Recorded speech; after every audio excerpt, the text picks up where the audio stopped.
नमस्कार दोस्तों, good morning. मेरा नाम आशीष है और मैं शेयर वाला में आप सबका स्वागत करता हूँ।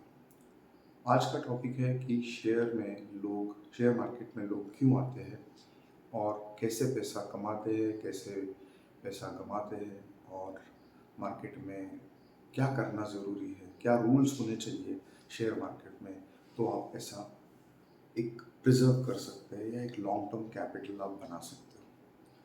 देखिए, मैं शेयर मार्केट में अराउंड 15 साल से हूँ। मेरा यही मानना है कि शेयर मार्केट में 2 कैटेगरी के लोग होते हैं। एक होता है कि जो इन्वेस्ट करता है, जो अपना हार्ड एंड मनी होगा वो इन्वेस्ट करेगा। इन्वेस्ट कैसे करेगा? तो उसके कुछ रूल्स हो गए, हर एक इंसान के रूल्स हैं, हर एक इंसान की अपनी-अपनी सिचुएशन है। तो वो क्या करेगा, एक सिस्टमेटिकली थोड़ा-थोड़ा अमाउंट हर महीने में या 3 महीने में क्वार्टरली बेसिस पे शेयर मार्केट में इन्वेस्ट करेगा। मान लो उसकी अगर सैलरी 50,000 है, तो अगर वो 10,000 भी मार्केट में लगाता है हर महीने में अच्छे स्टॉक्स में, तो उसकी over the period of 5 year 10 year down the line उसके पास में एक 15-20 लाख का अच्छा कैपिटल बन जाएगा। उस केस में मार्केट में पैसा गंवाने की जो प्रोबेबिलिटी है वो कम है, क्योंकि आप सिस्टमेटिक अप्रोच से थोड़ा पैसा आप मार्केट में डाल रहे हैं। दूसरा इन्वेस्टिंग में ये है कि लोग लमसम पैसा डालते हैं। लमसम पैसा जैसे 5 लाख, 20 लाख, 50 लाख बिना मार्केट को समझे, या हो सकता है ऐसा मानते हैं कि हमको उन्हें नॉलेज है, उन्हें एक्सपीरियंस है और वो मार्केट में पैसा इन्वेस्ट कर रहे हैं। तो क्योंकि मैंने ये कहा था कि आपको ये शेयर मार्केट कैपिटल मार्केट है, तो इसमें कैपिटल लेके आना ही पड़ेगा। या तो आप थोड़ा-थोड़ा करके कैपिटल इन्वेस्ट कीजिए, या तो आपको एक साथ में 2 लाख 5 लाख लगा के ही आपको रिजल्ट्स मिलेगा। अभी ये तो एक कैटेगरी के लोग हो गए, मतलब इन्वेस्टर में 2 कैटेगरी और ट्रेडर में भी 2 कैटेगरी के लोग होते हैं। ट्रेडर वो होता है जो ज़्यादा रश करता है पैसा कमाने के लिए और उसे लगता है कि मुझे 10 रुपया 100 रुपया डाल के उसके ऊपर मतलब 1.5 गुना 2 गुना 5 गुना पैसा बने। सिर्फ ये कोई गलत नहीं है, शेयर मार्केट में हर कोई पैसा कमाने के लिए ही आया है, ये गलत नहीं है। अगर मुझे 1 लाख रुपए की कैपिटल का अगर मुझे 2 लाख 10 लाख अगर कमाना है, 10 लाख थोड़ा सा ज़्यादा बहुत ज़्यादा अज्यूम कर लूँगा मैं प्रेडिक्शन, लेकिन 2 लाख कमाना है, 1.5 लाख कमाना है, लाख रुपए का हम कंसिडर करते हैं, तो ये कोई गलत भी नहीं है। लेकिन ये एक टाइप के लोग होते हैं और कुछ लोग होते हैं कि ट्रेडिंग में उन्हें ये पैसा बहुत फास्ट चाहिए, मतलब मे बी 1 दिन में चाहिए, 2 दिन में चाहिए, 5 दिन में, 10 दिन में। तो शेयर मार्केट में जो 4th कैटेगरी जो मैंने बताया कि जिसको रश है पैसा कमाने की, इवन इन्वेस्टिंग में भी जिसे रश होता है पैसा कमाने की, तो ये मार्केट में पैसा दे के जाएगा, ये मार्केट में पैसा कमाएगा बिल्कुल नहीं। क्योंकि देखिए क्या है, मार्केट में पैसा कमाने के लिए आपके पास में 2 इंग्रेडिएंट की बहुत ज़्यादा ज़रूरत है। एक है आपके पास में सही नॉलेज होनी चाहिए, and if you have a good knowledge, then the only thing you require is a patience, and that patience comes with experience only. अगर आपके पास में एक्सपीरियंस नहीं है, मतलब आपके पास में पेशेंस नहीं है। तो शेयर मार्केट में पैसा अगर आपको बनाना है, तो आप चुन लो कि आपकी कैटेगरी क्या है। आप इन्वेस्टर कैटेगरी के हो, ट्रेडर कैटेगरी के हो। देखो, कुछ भी कैटेगरी गलत नहीं, कोई भी कैटेगरी गलत नहीं। सिस्टमेटिकली पैसा डालना भी गलत नहीं है, एक साथ में पैसा मार्केट में इन्वेस्ट करना भी गलत नहीं है और ट्रेडिंग करना भी गलत नहीं है। ट्रेडिंग क्या गलत चीज़ है, ऐसा नहीं है। हम तो हमेशा बड़े-बड़े एग्जाम्पल देते हैं, बहुत कम एग्जाम्पल है ऐसे, जैसे विजय केडिया हो गए या झुंझुनवाला जी हो गए, इनके एग्जाम्पल हम हमेशा देते हैं कि 5,000 रुपीज़ 10,000 रुपीज़ लेके आए थे और हज़ारों करोड़ उन्होंने बना लिए।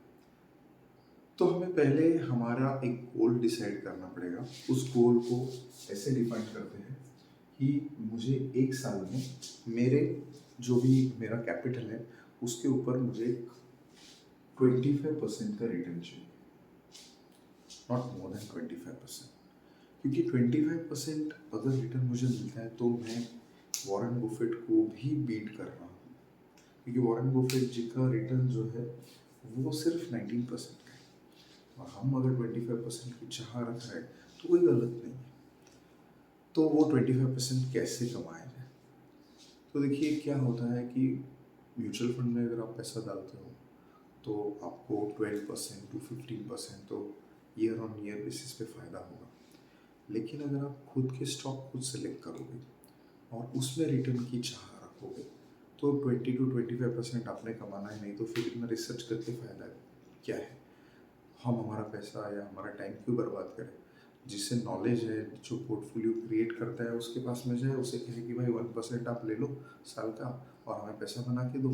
ऐसे तो बहुत लोग हैं मार्केट में, लेकिन क्योंकि हमें भी ट्रेडिंग करना आना है, हमें भी हमारा पैसा हैंडल करने को आना चाहिए, इसलिए हम तो शेयर मार्केट में आते हैं। हमारा उद्देश्य तो यही होता है। तो पहला रूल ये है कि आपके पास में कैपिटल चाहिए। दूसरा है कि आप ये सोचिए कि मैं किस कैटेगरी में आऊँगा, इन्वेस्टर कैटेगरी में आऊँगा या ट्रेडर कैटेगरी में आऊँगा। दोनों भी बुरे नहीं हैं, सिर्फ खेल है फियर और ग्रिड का।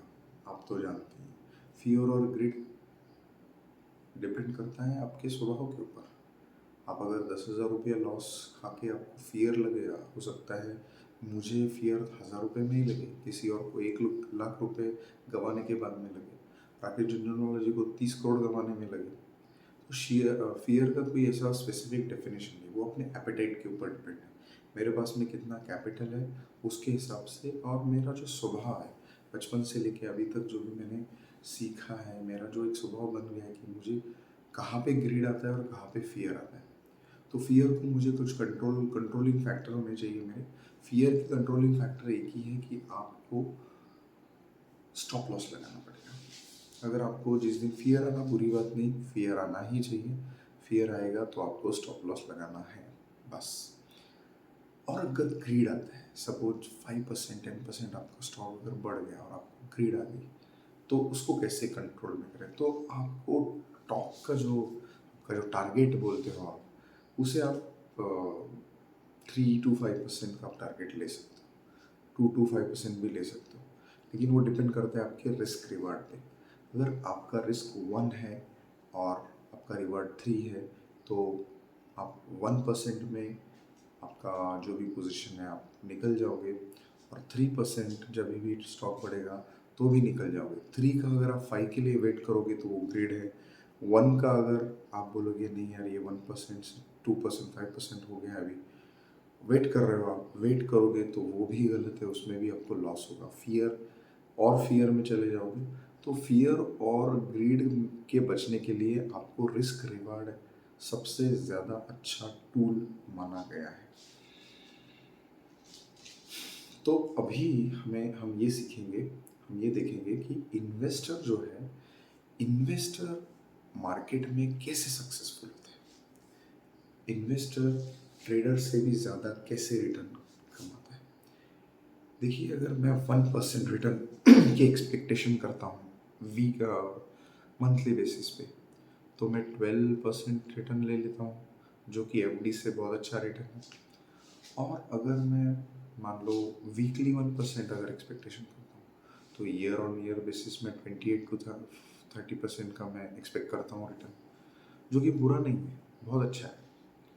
और हम जो एक्सपेक्टेशन करते हैं एज अ ट्रेडर, बहुत लोग मतलब एज अ रिटेल ट्रेडर, कि हमें 50% 100% हमको रिटर्न चाहिए।